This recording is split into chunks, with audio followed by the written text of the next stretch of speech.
मधुर opticians नवीन प्रकारच्या latest फॅशनच्या चष्म्याच्या frames आणि ब्रँडेड गॉगल्स। आमचा पत्ता मधुर ऑप्टिशियन्स, अशोकनगर रोड, सातपूर, नाशिक। या चॅनलला आपण शेअर करा, लाईक करा आणि सबस्क्राइब करा।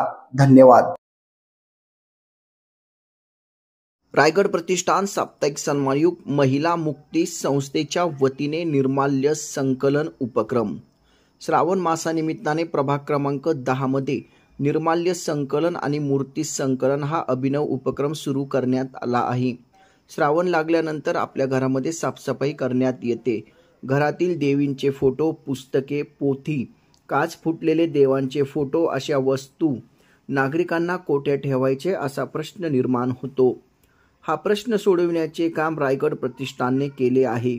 रायगड प्रतिष्ठानचे संस्थापक अध्यक्ष समाधान देवरे यांनी प्रभाग क्रमांक 10 मध्ये निर्माल्य संकलन आणि मूर्ती संकलन रथ फिरवण्याचे काम सुरू केले आहे। प्रभाग क्रमांक 10 मधील अशोकनगर, जाधव संकुल, सावरकर नगर, विश्वासनगर, राधाकृष्ण नगर या परिसरात घरोघरी जाऊन हा मूर्ती संकलनाचा उपक्रम राबविण्यात आला होता।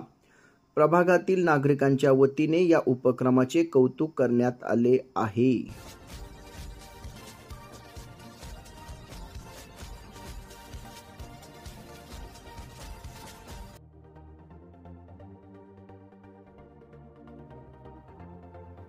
नमस्कार।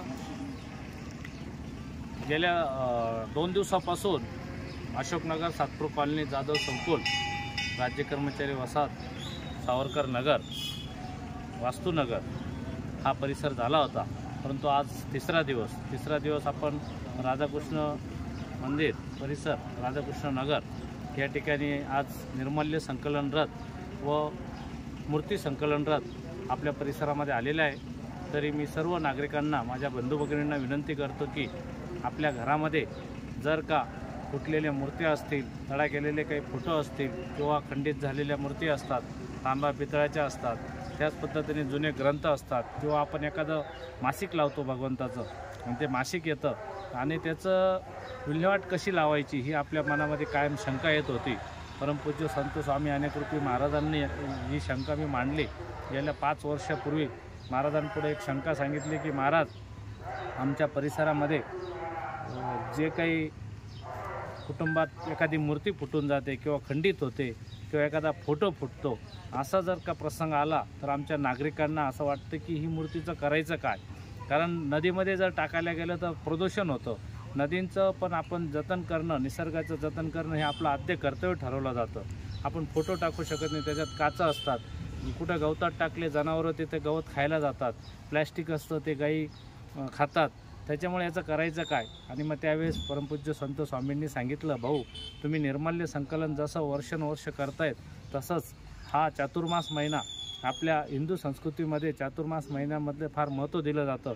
आपल्या घरामध्ये सगळी स्वच्छता केली जाते आणि स्वच्छता करत असताना तुम्ही संपूर्ण परिसरामध्ये एक रथ बनवा आणि तो मूर्ती संकलन रथामध्ये सगळ्या मूर्त्या घेऊन योग्य अशा गुरूंकडनं त्याचं उत्तर पूजन करून, म्हणजे त्याचं देवपण जे दिलेलं असतं, ज्या मूर्त्या आपण मांडतो त्याच्यात देवपण आलेलं असतं, त्या देवपणाची उत्तर पूजा केली गेली पाहिजे, त्याची विधिवत पूजा केली पाहिजे।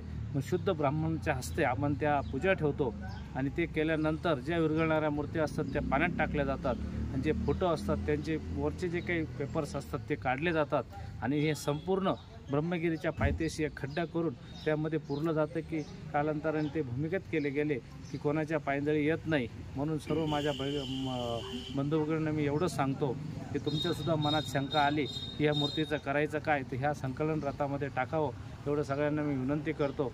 आमच्या परिसरामधील सामाजिक कार्यकर्ते सकाळपासून सांगळे आप्पा माझ्याबरोबर राधाकृष्ण नगरमध्ये स्वतः फिरून त्यांच्या परिसरातील नागरिकांना ते आव्हान करतायत की आपल्या घरामध्ये श्रावण महिना परवाच्या दिवशी चालू होतो आहे, त्या 2 दिवसामध्ये त्यांनीसुद्धा त्यांच्या परिसरामध्ये अशोकनगरमध्ये त्यांनी स्वच्छता केली की सगळ्या मूर्ती आणून द्याव्या। सकाळपासून आम्ही मूर्ती संकलन करतो आहे। आमचे सहकारी जोशी काका असतील, कवडे महाराज असतील, काळे महाराज असतील, सागर, आमचे ललित दादा गुरुजी असतील, हे संपूर्ण पायी फिरून माझ्याबरोबर हे सहकार्य करतात। आम्ही ईश्वरचरणी एवढीच प्रार्थना करतो की आमच्या हातून असंच चांगलं कार्य घडत राहो व नागरिकांना सेवा भेटावी, एवढंच मी ईश्वरचरणी प्रार्थना करतो। जय हिंद, जय महाराष्ट्र। 10 मधील सामाजिक कार्यकर्ते समाधान भाऊ देवरे तसेच त्यांच्या पत्नी वैशाली समाधान देवरे यांनी रायगड प्रतिष्ठान स्थापन करून त्या प्रतिष्ठानाच्या माध्यमातून अनेक समाजोपयोगी धार्मिक सांस्कृतिक कार्यक्रमाचे गेल्या 5 वर्षापासून आपल्या ह्या प्रभागासाठी हे जोडपं विविध कार्यक्रम राबवत आहे। त्यांचा खऱ्या अर्थाने कार्यक्रम अनेक प्रकारचे लोक समाजामध्ये असतात, अनेक कार्यक्रम करत असतात, परंतु समाधान भाऊ जे कार्यक्रम करतात त्या कार्यक्रमामधून खऱ्या अर्थानं हिंदू धर्माचं रक्षण होतं, हिंदू धर्म वाढवण्यासाठी मदत होते आणि त्याचे संस्कार जे आहे पिढीवर होत असतात। म्हणून खऱ्या अर्थानं हे जे कार्य निर्माल्य रथ असेल, भंग पावलेल्या मूर्ती, फोटो जे अस्तव्यस्त इकडं इतरत्र पडलेले असतात, कुठेतरी मंदिराच्या परिसरामध्ये, कुठेतरी कान्याकोपऱ्यामध्ये टाकलेले असतात, मी खरोखर समाधान भाऊ तुम्हाला धन्यवाद देतो। ही संकल्पना तुमच्या मनामध्ये तुम्ही आल्याच्या नंतर प्रत्यक्षात ती राबवून आज मी इथलंच उदाहरण देतो, आम्ही स्वतः 2-3 महिने झाले का त्या मूर्ती जमा करायचो आणि कुठेतरी पाण्यामध्ये विसर्जित करायचो।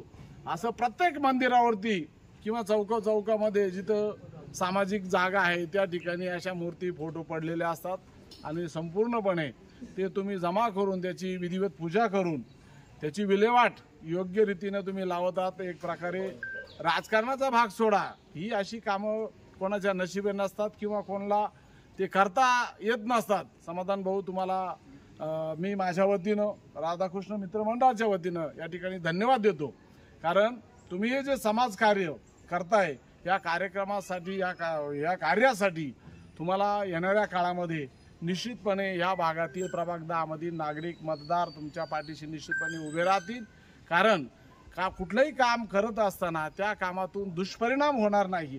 आता बघा काही ठिकाणी असं असतं की जी तरुण मुलं आहे ती मुलं कुठेतरी व्यसनाधीन होतात, त्यांना राजकारणी लोक व्यसनाकडे वळवतात, त्यांच्या स्वार्थासाठी चुकीच्या मार्गाने त्यांचा वापर करतात। तर आपण हे सगळ्याला फाटा देत आपण हे सगळं काम उभं करताय किंवा करत आहात। पुनश्च एकदा आपला दोघा पती पत्नींना आम्ही या ठिकाणी धन्यवाद देतो आणि याही पुढे हे कार्य आपल्या हातून असंच घडो, असेच कार्यक्रम आपल्या हातून घडो ही ईश्वराचरणी प्रार्थना करतो आणि थांबतो। जय हिंद, जय महाराष्ट्र, जय श्रीराम। या चॅनलला आपण शेअर करा, लाईक करा आणि सबस्क्राईब करा। धन्यवाद।